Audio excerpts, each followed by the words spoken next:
Hello everyone, this is a video on how to repair a hardwood floor, or pretty much any floor similar to a hardwood floor. As we can see, this floor got dinged pretty bad, and I got called to replace the boards instead, to save the customer hundreds, perhaps thousands of dollars instead of changing the whole floors.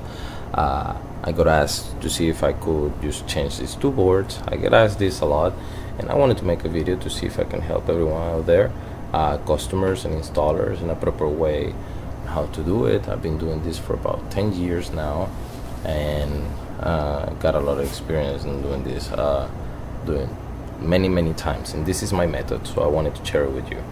Here we can see the things. Here we can see how I cut these lines, right, like about half an inch from the end of these boards and the two boards that I want to replace.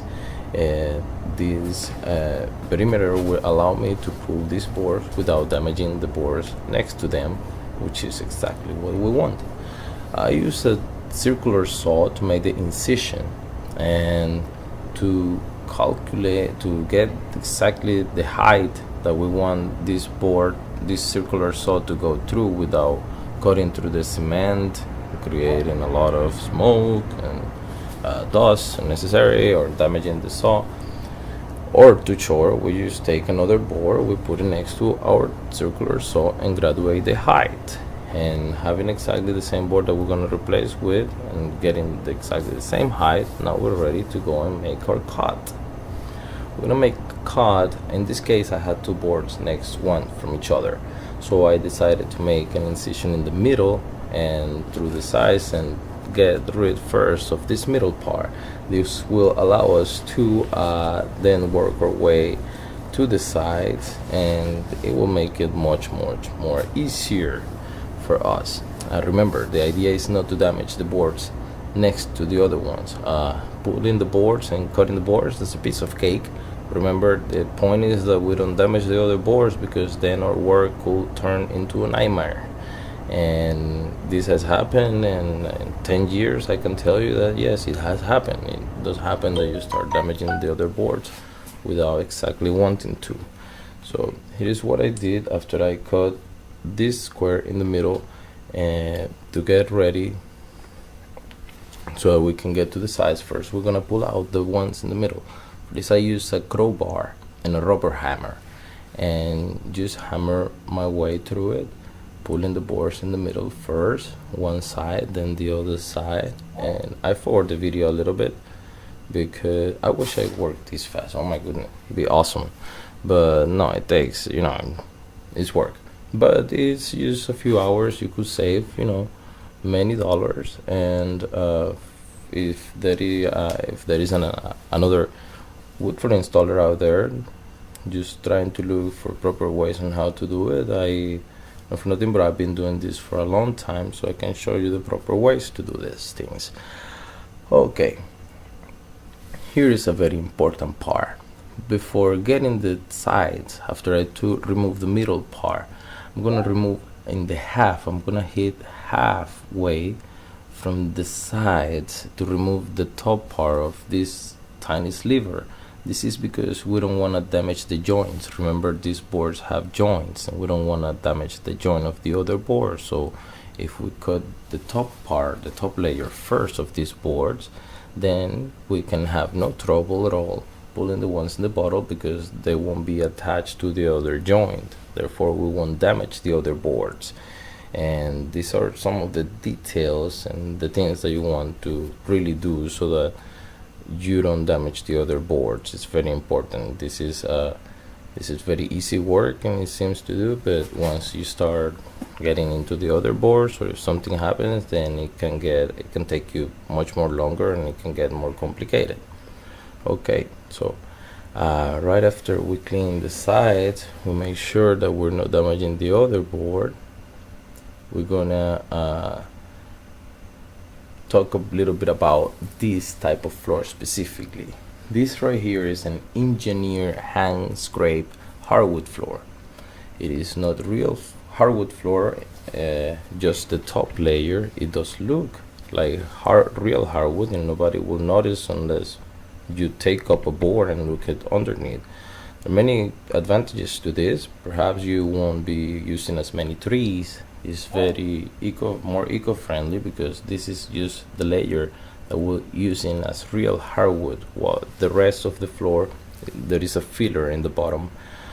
Sometimes this filler can be made by with plywood, or like in this case with compressed hardwood or compressed cardboard like material. Don't know really what it is, but there are many different kinds of floors out there. Used to tell you a little bit about what an engineer hardwood floor is.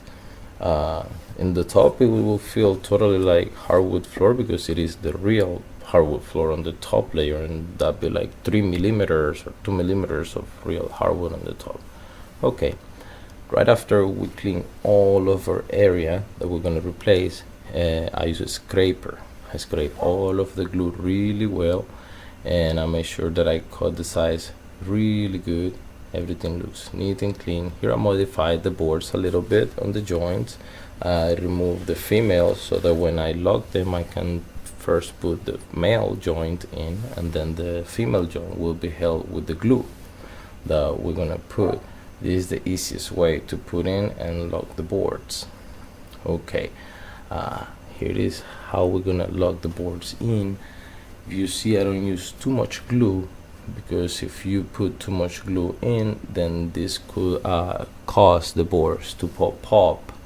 And these glues have many times these components, and they irritate, and they might raise, they might push the board up, and then you might notice something different. That's not what we want. We want the board to look like nothing happened there. So I'm not gonna apply too much wood. I'm gonna apply enough wood to hold it there, but so that when I put the other board, that glue will spread and it will not push the board up. It has space to go on the sides if it wants to expand. This is the way that we're gonna push the board in, first locking the male in. I'm gonna try to put the camera here on the side so that you can see, but as you can see, what we're trying to is that with the glue, and what I'm talking about the glue is that when we put this board in, we don't want this board to look different than the other boards. Our main goal is that everything looks like nothing happening there, and to make this happen we shouldn't put too much glue in it. Some people will argue that you want more glue in there.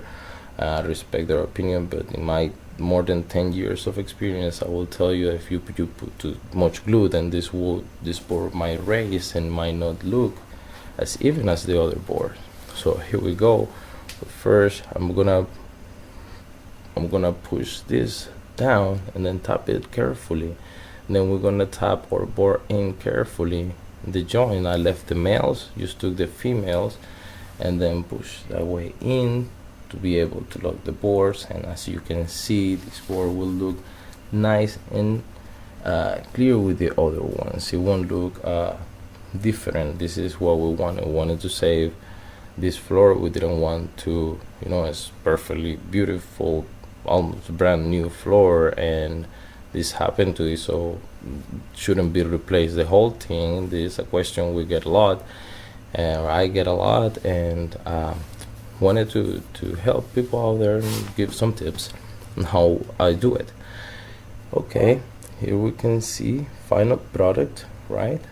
And there are some times, like these boards right here, I had to cut them a little bit. I had to cut them like about 1 millimeter, because sometimes wood will expand and will contract depending on the temperature of the house. Outside is Florida, at least where we are, but if this happens, the board shrinks or expands and you modify it, you can use wood filler and just wood stain and apply a little bit on it, and it will look like nothing happened, which is what we want. And here is the final product.